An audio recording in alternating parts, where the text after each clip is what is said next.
Welcome everybody. So just the background to this meeting is that the Co-op Party Council Executive Committee are launching a process to engage members in the co-production of the 2026 Senedd election manifesto, which will feed into the local elections the following year.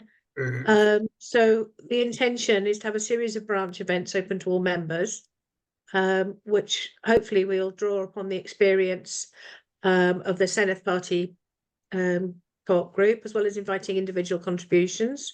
This is a part of that process, as well as being one of our regular branch meetings here in South East Wales. So just to confirm, everything is being recorded and will go up on the YouTube channel. Now, can we start with introductions? I'm Sarah Birch. I'm a councillor, Labour and Co-op councillor here in Monmouthshire, and chair of the South East Wales branch. David? I'm David Smith. I'm secretary of the branch and on the exec of the Co-op Party Council, and want to give a lead in ensuring that branches' voices are thoroughly heard in the way in which we evolve the Senedd Manifesto for 26. Wonderful. Bill? I'm Bill Phillips, Monmouthshire, Llanfoist. Been a member of the Co-op Party for many, many years, mainly in Harrow, where I moved to this area April last year. And Casey? And Sorry, Casey, get your coffee. Casey Gordon, member of North Wales branch. Welcome. And Anthony? Hi, I'm Anthony Wedlake. I'm a member of the North Wales branch, and I'm a Labour and cooperative party councillor for Wrexham County Borough Council. Welcome. Jackie? Hi, so I'm Jackie Owen. I am from North Wales branch, and I currently am the secretary for North Wales branch. I'm also the Wales Party Council secretary and the women's officer, and part of the working group for this manifesto. I'm really looking forward to this launch today by this branch and future ones for North Wales too. Thank you. Thank you. Mahaboob? Thank you very much. My name is Mahaboob Pasha. I'm not a councillor, I'm not a MP, I'm not MS, but I'm a chair of the Black Asian Ethnic Minority Group. So that's the only title I have. So I'm also a member of the Welsh Exec Committee. I think I've been in a co-op over 15 years. That's what I think. I'm not sure. Brilliant. Welcome. And John Henry? John Henry from Wrexham, member of North Wales branch. Welcome. And Chris?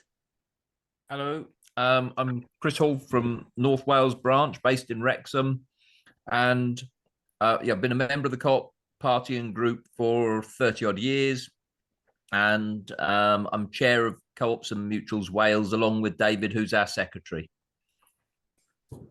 Thanks, Chris. Thanks for joining us. Now, I hesitate to introduce Alex because I'm surprised anybody who's been around the co-op world in Wales in the last 20 years was probably knows Alex well. Been involved in cooperative development in all kinds of co-ops, I think. Founder member of 5 worker co-ops and a director of Cardiff and Vale CDA, Co-ops and Mutuals Wales, Wales Co-op Centre, Cooperatives UK, as well as a number of other co-op and social enterprise agencies around the UK. And also established the Senedd cross-party group on co-ops and mutuals. It says here you've sort of retired, Alex, but I don't believe it. No, it's what I keep telling my wife. But, Right. I mean, I am doing a lot less than I used to, but on the other hand, I I think retirement is very difficult when you've worked for yourself, which essentially you do in a worker co-op. You know, you're working with other people, but you're also all of you are living and dying by the amount of work that you get in. You just sort of get used to that as a way of life, as just a sort of a natural way of doing it, that there's not somebody else out there looking after you and organizing the finances. You've got to earn it yourself. So I have this sort of natural, if there's a job going, I'll probably have a go at doing it sort of attitude that's just come over the half century that I've been involved in worker co-ops. So I have had a couple of proper jobs in between where somebody else has organized my salary, but most of the time I've been in that collective self-employment where you've just got to earn it.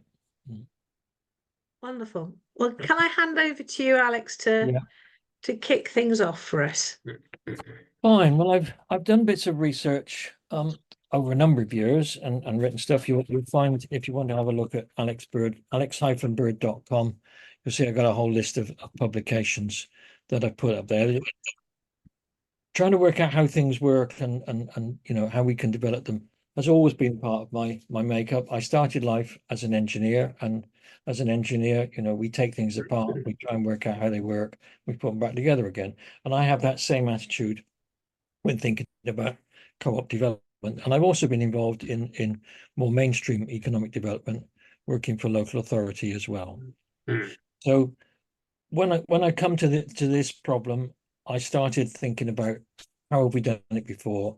How do other people do it in other countries, rather than just going straight back and during the sort of boom years of the National Co-op Development Association and the local co-op development associations, I was there and was very much part of it, and regret the way we've regressed from that, and now we don't have anything like the same level of co-op development.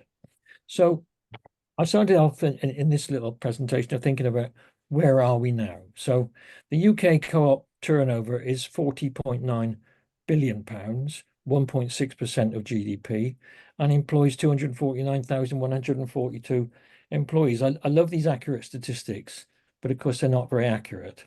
You know, someone does a head count on one day, and then you're putting together all different organizations. They've done head counts on different days, and someone's added it all up and come up with a figure. 7,586 co-ops. So across the UK, that's not bad, but when we look at what other countries do, it's not so good. In 1900, there were 65 consumer co-op societies across South Wales, from Pembroke Dock to Chepstow, and now there's only 2 large societies operating in Wales, neither of which are headquartered here. So in Wales, there's 521 co-ops, 0.3 million members, and an official turnover of 0.5 billion, or 0.5% of GDP. And that's why Plaid Cymru came to me. They said, what on earth's going on here? Why has our GDP fallen in recent years as a co-op share? And the simple answer is Mid-Counties and Co-op Group used to supply figures to Co-ops UK, who compile these figures, and they sort of factored out what their turnover was in Wales. And sadly now they can't be bothered to do that, so they won't supply Co-ops UK with those regionalised figures. Co-ops UK take the very sort of strict attitude to statistics of saying, well, you haven't given us any, so we'll put in naught.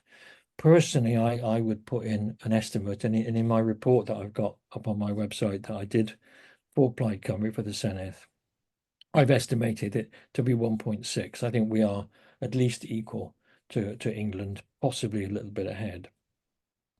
There are 21 community co-op stores, community cooperative owned, community owned stores in Wales, all of which have been created in the last 40 years.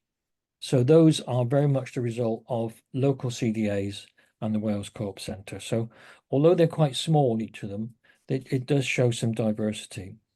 And UK retail co-op turnover rose from 50,000 in 1864 to 59 million in 1924, and now it stands at 12.99 billion.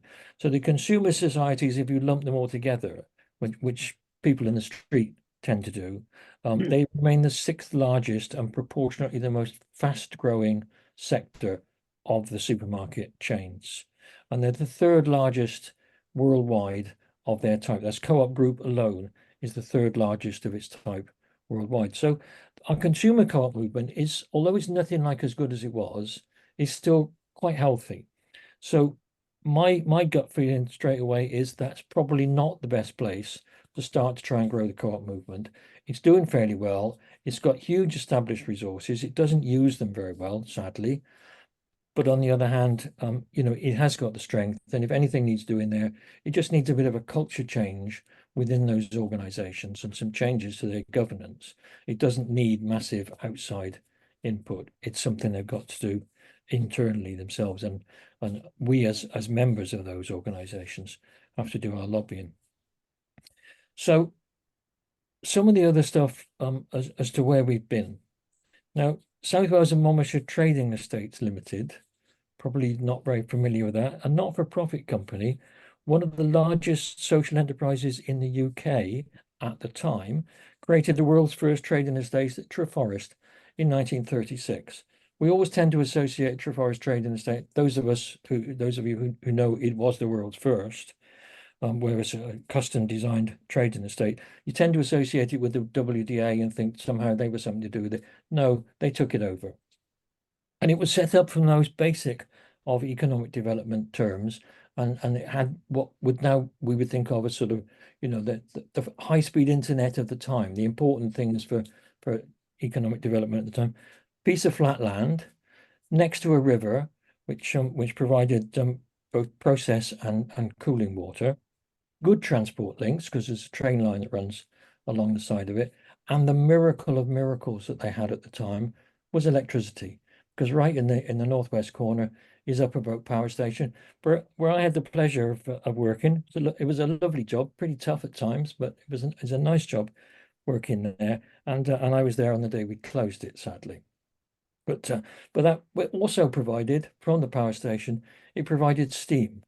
So there was pipes running steam around, so that any of the organizations that needed steam heating could just buy it by the bucketful, as it were.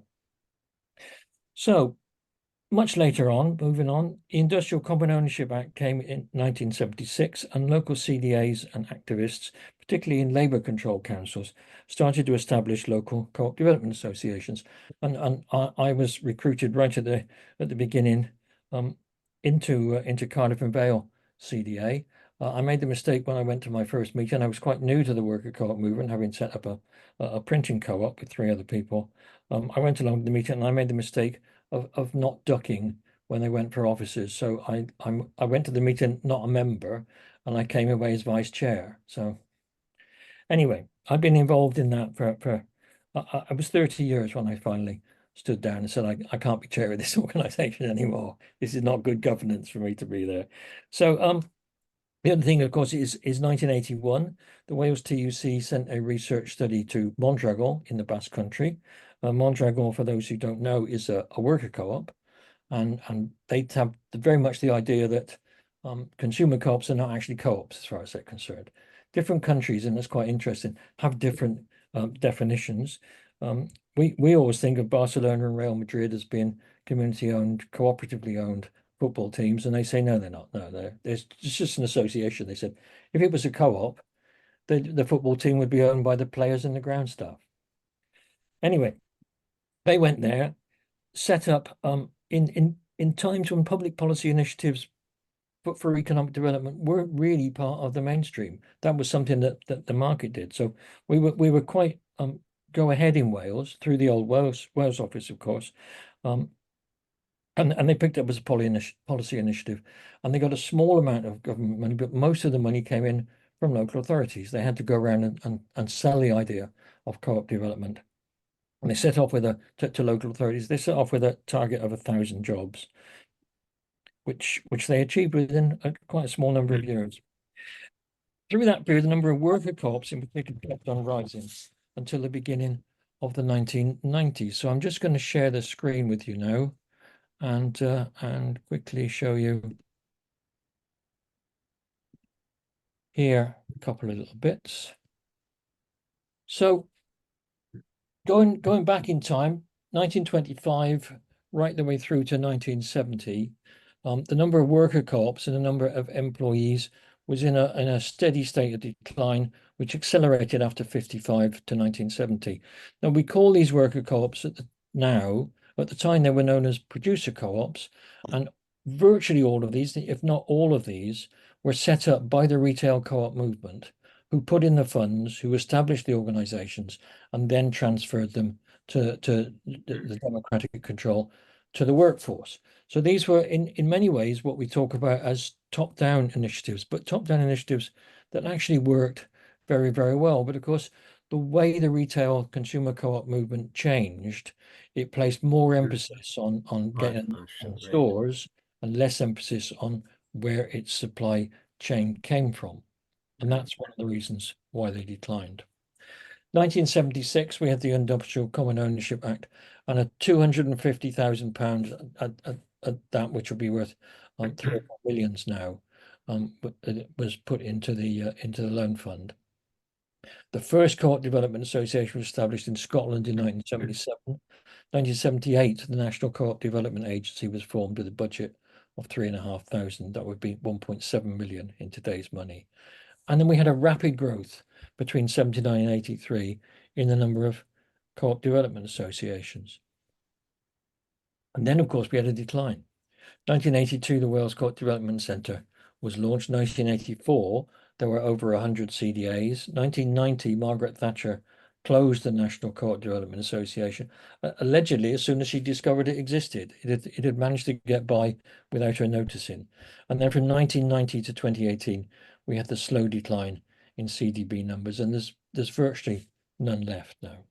There are about a dozen. It's very hard to define because they're not organized in the same way. Most of the ones that survived have survived as worker co-ops, living from hand to mouth, rather than local organizations supported by their local authorities. And as a result, we had this vast increase in the number of worker co-ops and then another slow decline. So in 1970, we had 8. By 1986, we got 1,476. Now, some of these would be quite small, but it was still quite a considerable change. And it shows what could happen once you start putting local economic development organizations to work with the connections with local authorities, which I think were really important, who understand local business and also have got access to things like properties that they can work in. And then we had the slow decline down to about 400 in 2018, and it's picked up now. I haven't put it on the graph, but the current figure is around about 500.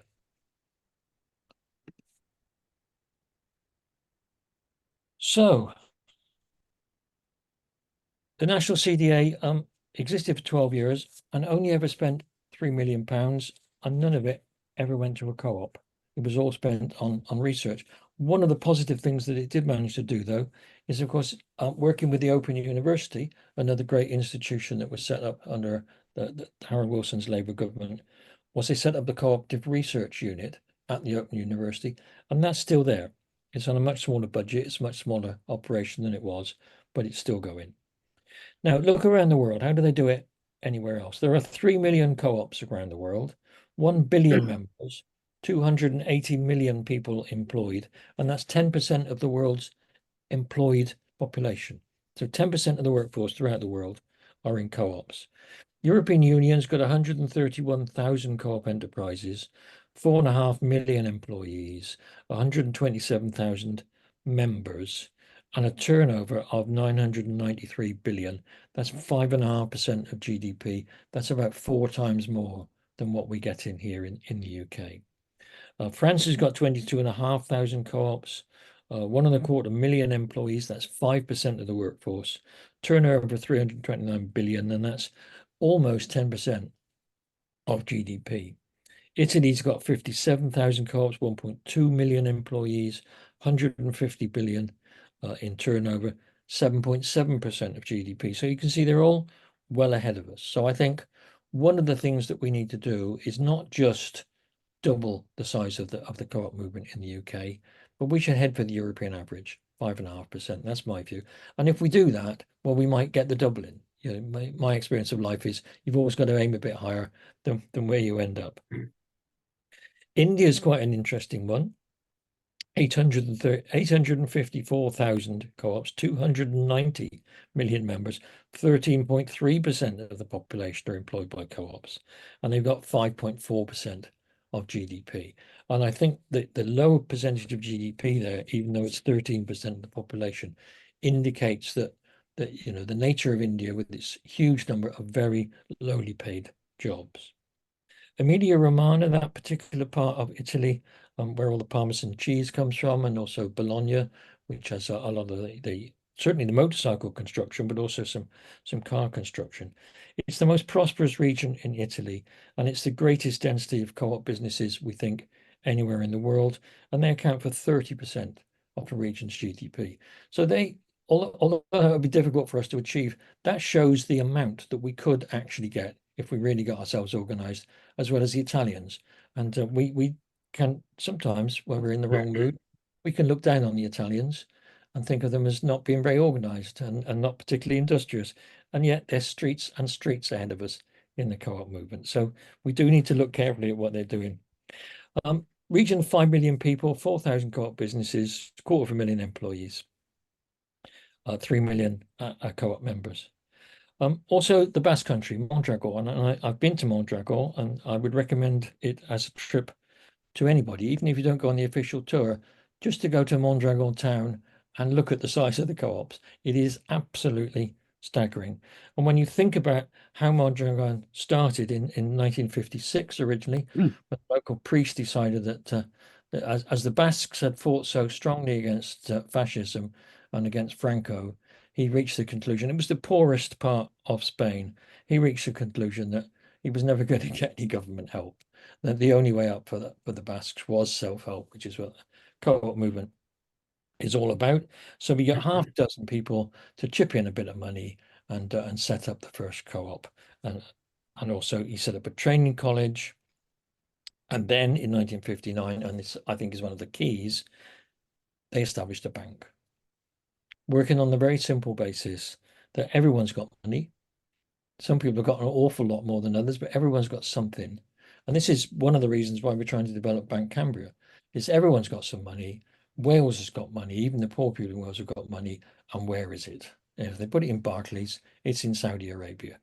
But certainly you don't really know where it goes. So he harnessed the money that the poor people had got, put it in a bank, and started using it for economic development. The Caja Laboral, now known as the Laboral Cookster, because in the banking crisis in 2008, they were arm behind their back, told you've got to take over this local failing bank. So they had to have a bank merger, and the Caja Laboral, which means the Workers' Saving Bank, took them over. It's now got 21 billion in assets, 365 branches across Spain, and 1,880 worker members. So how are we going to do this economic development? And I think, me certainly, finance is the key. Particularly if we're going to concentrate on worker co-ops. Worker co-ops are very different to community and consumer co-ops, because in worker co-ops you've got a small number of people, and generally speaking, the workforce setting up a worker co-op are not rich people. Generally speaking, they've got only ordinary amounts of money. So it's a small number of people that has to raise a very large amount of money.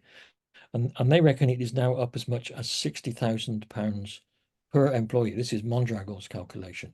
£60,000 per employee that you need in capital if you're going to set up a modern engineering type production manufacturing business. Well, they simply haven't got it. So finance is the key. One of the places that I looked at was India. India has got 33 state, and that doesn't mean state-owned, but they cover a state cooperative banks, 328 district cooperative banks, 88,891 agricultural credit societies, the very small co-op banks, and they're all underwritten by governments. Not many of them actually go bust, but the government underpins them with finance. It hasn't invested in them, but it guarantees them. And also there, they went from 1951 to 1990 as a planned economy, because the Communist Party was quite influential within the various coalitions that ran India from 1951. So they had 5-year plans. We don't do 5-year plans. We don't do any plans. It's not a British tradition. And they built co-op development into each of those economic development plans. In Italy, co-ops are in the constitution, they have special tax laws, and they have something called the Marcora laws, which is a little bit similar to the business enterprise scheme that we had under the Tories, when you could sign on the dole, but not sign on the dole. You got paid the dole, but you signed a piece of paper that said, I'm trying to start a business. And for 6 months, they would pay you the dole without you having to bother to go and sign on. But there, with the Marcora law, what they allow is up to, I'm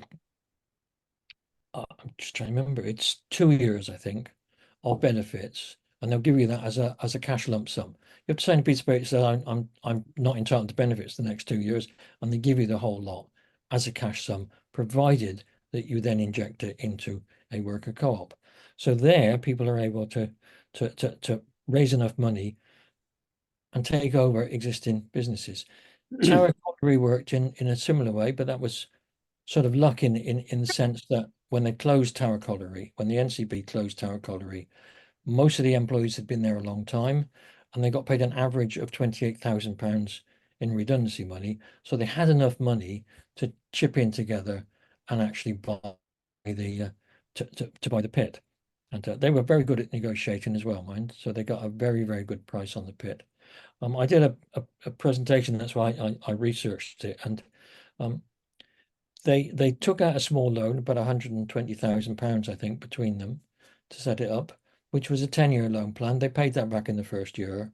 They revalued the pit at about 3.5 times what they paid for it the first year, and they made enough profit that everyone got all of their money back within a couple of years. So they were very canny. But the Marcora law allows Italians to take over existing struggling businesses by being able to raise that money. In Quebec, the Solidarity Funds, which were formed out of the trade union movement originally, and although they don't call themselves a co-op, the Solidarity Fund runs effectively as a cooperative funding organization. It's not a bank. It's got 753 owner shareholders, 17.8 billion in assets, and it will only lend money to businesses that have strong ethical standards, are sustainable, and are also trade union recognized. So money there that is controlled by people through a cooperative structure works very, very well. France, Spain, and Italy co-op law also requires, their individual co-op law requires co-ops to put money aside into common funds. So a small proportion of their profits have to go every year into building up funds. And those funds are held by the co-op movement, managed by the co-op movement. So you've got cooperative funds that are administered by people who are themselves cooperators and understand how co-ops work. Different to what we've ever done here. ICOF, now Co-op Community Capital, is very similar as much as it can be, but it has very small amounts of money. So my suggestion here, as a policy, if we want to get to 5.5% of the GDP, then we need to put 5.5% of our funding towards the co-op movement. Now, the Development Bank of Wales currently manages £1.9 billion in money. If we had 5.5% of that, that's 105 million. We've never had funds like that for co-op development in Wales. That would be simple. But one thing that we do need to do is not let Development Bank for Wales manage the funds, because that's not going to work. They don't understand co-ops. They have no idea how to judge co-op proposals. So my suggestion would be that we try and get an organization, the federal body of the co-op movement, the entire co-op movement. So that's the retail movement, as well as the worker movement and the community co-op movement, to come together to manage the funds. And I think politically we'd have to leave the funds within the bank, but have a separate body administering them. The second thing, and that's really important, and I felt that when I did conventional economic development as well, is that things need to be bottom up and not top down. And they also need to be demand led and not product led. You know, working in economic development in Cardiff, we did a number of initiatives. One of the things was we set up a whole trading estate of food manufacturers. So we built this out in Llanrumney. Instead of the conventional tin sheds, everything tiled, sealed concrete floors so that it was all up to all of the hygiene standards. special drainage with fat traps so that you could process meat and milk products and whatever, and not contaminated drains. And they're all now being let, but there's not a single food producer in there because the market wasn't right for making food in Cardiff. So you've got to do it entirely the other way around. The WDA did the same thing, building sheds, giant sheds all the way across Wales. And at one point, 2/3 of them were empty. They simply couldn't let them because they're the wrong size in the wrong place. So you've got to try and see when people come in, when groups come in and say, I want to set up a co-op, you've got to find out what it is they want to do and then try and provide them with what they need, rather than saying, let's have a digital co-op initiative and anyone who's digital can come in. Because what you find is you've got people coming in who want their own food shop and you've got money for digital. So it's got to be demand led. So whatever co-op business what we do through the Welsh government, it's got to be non-specific, just dedicated to co-ops. Localism as well. When Compass, the Welsh Co-op Centre, started, it was largely funded by local government, and local government funding was always on the basis of, well, we'll give you some money, but we want to see somebody on our patch. So there was always an office established, and we got up to virtually every county in Wales had a Wales Co-op Centre employee, sometimes two, and an office, and they built strong local connections with the local enterprise agency, with the local council's economic development department, and we've lost all that because all of the support for Compass now comes through centrally. Compass now doesn't have that network of offices, and also economic development has been more or less destroyed by the Thatcher-based cuts. So trying to recreate that localism, so try and get head offices of some way or other of organisations in each of those areas. And as a result of that, we saw the decline on the graph. The percentage of co-ops, the percentage of GDP of co-ops in Wales has fallen, despite the efforts of the Wales Co-op Centre. You know, it's got good budgets, it's got good staff. Some of them have been there a long time, very experienced staff. They do know what they're doing, but they've not managed to counter the tide. The flow has been very different. Whereas France, Italy, and Spain, they've gone very much in the other direction. So to re-establish somewhere or other local centres where people can call in, meet people face to face, because that's always reassuring. They'll do a lot of their advice and whatever then over the phone and over the internet, but it's always good to connect with people physically. Culture and education. Most people don't know what co-ops are. They're not educated. It's not part of the school curriculum, and it's not, generally speaking, part of university business schools. So there was a pilot study run based originally on the Welsh Co-ops and Mutuals Commission in 2014 recommendations, but also lobbied quite a lot by David and CMW since about 2016. And eventually we've got it and run as a pilot. The pilot finished in April this year. I don't think the report is out yet, but what we want to see is building on that, is trying to get a lot more stuff about co-ops into the school curriculum.